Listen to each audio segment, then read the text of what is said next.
First chapter आहे 12वी मधला. यामध्ये काय नाव आहे त्याचं? Rotational dynamics. कमीत कमी 5 मार्क आहे आणि जास्तीत जास्त 7 मार्कासाठी तो चॅप्टर तुम्हाला परीक्षेमध्ये असेल. आता यामध्ये आपण वेगवेगळ्या टर्म्स आहेत. यामध्ये पहिली टर्म आहे, त्याचे डेफिनेशन आपण पाहतोय. युनिफॉर्म सर्क्युलर मोशन, त्याला QCM असं म्हटलं जातं. The motion of particle with constant speed along the circumference. Speed कसा आहे? कॉन्स्टंट आहे आणि कशा भोवती आहे? सर्कम्फरन्स भोवती आहे.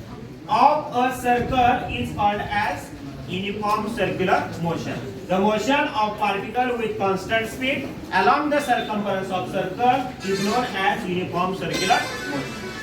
त्यानंतर आहे सेकंड डेफिनेशन आहे angular displacement. It is denoted by symbol theta.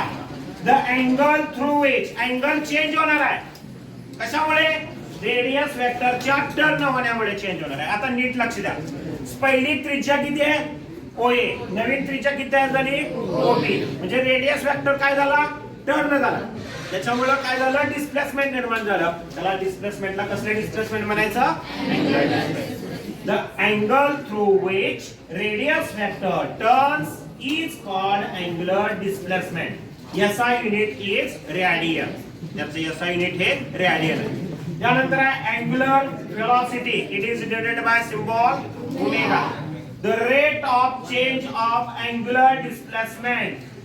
The rate of change of angular displacement with respect to time is called as angular velocity. SI unit of angular velocity is radian per second or rad per years. yes म्हणजे second. त्यानंतर समजा हा circular path आहे, particle perform uniform circular motion आहे. A या ठिकाणी particle आहे, तो जाणार आहे B या ठिकाणी, म्हणजे या डायरेक्शन मधून तो पाथ ट्रॅव्हल होतोय. त्यानंतर ओमेगा हे त्याचं काय? अँग्युलर वेलोसिटी आहे.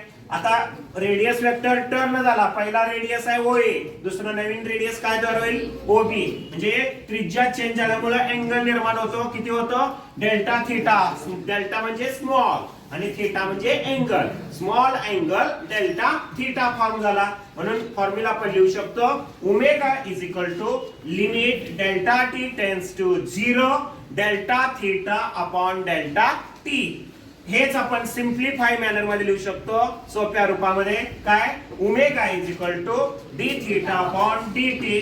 आता डी थीटा याचा अर्थ काय? Final angle minus initial angle, that is theta 2 minus theta 1 upon time म्हणजे काय?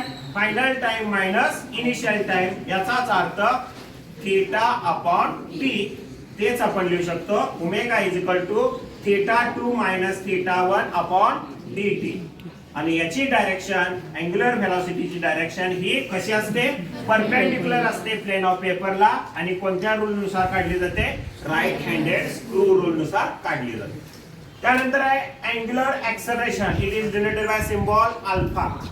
The rate of change of angular velocity with respect to time.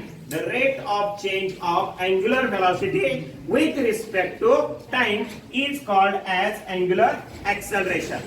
म्हणा the rate of change of angular velocity with respect to time is called angular acceleration. Angular acceleration कोणता आहे? Symbol त्याचा alpha. म्हणजे alpha बरोबर formula आहे limit delta T tends to 0 delta omega upon delta T. आता omega म्हणजेच काय? D omega upon D T पण लिहू शकतो. म्हणजे alpha is equal to D omega upon D T और alpha is equal to final angular velocity minus initial angular velocity. याचाच अर्थ omega 2 minus omega 1 upon D T named as equation number 1. आता परत formula माहिती आहे. If n is called as frequency then omega बरोबर formula आहे 2 pi n. Then omega 1 is equal to 2 pi n1 आणि omega 2 is equal to 2 पाय n2. आता दोन्ही मध्ये कॉमन किती आहे? 2 पाय कॉमन आहे. म्हणजे इथं किमती जर ठेवल्या काय मिळेल फॉर्म्युला तुम्हाला?